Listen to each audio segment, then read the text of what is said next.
Madame le Président, chers collègues, quand on vous voit vanter les mérites du localisme si cher au Rassemblement national, et donc de favoriser les produits locaux et bio dans nos cantines scolaires, on se dit que vous avez fait beaucoup de chemin.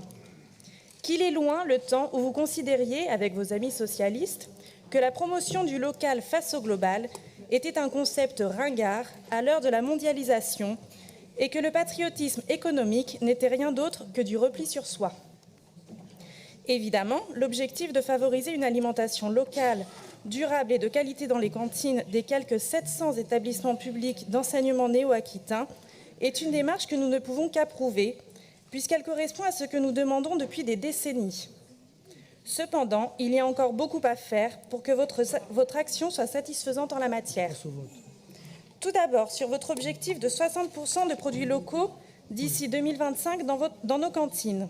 Cela signifie que 40% ne seront donc pas locaux. Ce chiffre demeure beaucoup trop élevé. Rappelons que les repas scolaires sont financés par les familles, mais aussi par le conseil régional et donc par le contribuable. Il est donc normal que les néo-aquitains doivent y être très majoritairement présents et que l'importation devienne non seulement minoritaire, mais exceptionnelle. Un objectif de 80% est bien plus ambitieux, tout en demeurant réaliste, la Nouvelle-Aquitaine étant la première région agricole française. En ce qui concerne l'objectif de 30% de produits bio, maintenant, il est imprécis. Si c'est pour avoir du bio venant d'autres pays, la mesure perd totalement de son intérêt. Nous préférons bien évidemment du conventionnel local à du bio importé et réserver l'accès aux cantines scolaires aux seuls produits bio français aurait été une précision bienvenue.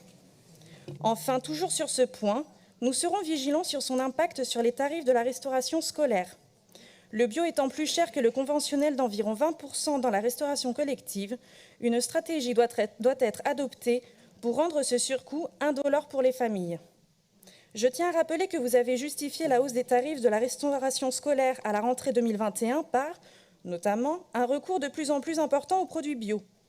La préservation du pouvoir d'achat des familles néo-aquitaines est notre ligne rouge. Il ne faudrait pas que cette hausse que nous avons dénoncée se répète au fur et à mesure d'un recours toujours plus important au bio. Au regard d'une convention qui ne va pas suffisamment loin dans ses objectifs et demeure silencieuse sur ce point d'inquiétude, nous nous abstiendrons sur cette délibération. Je vous remercie.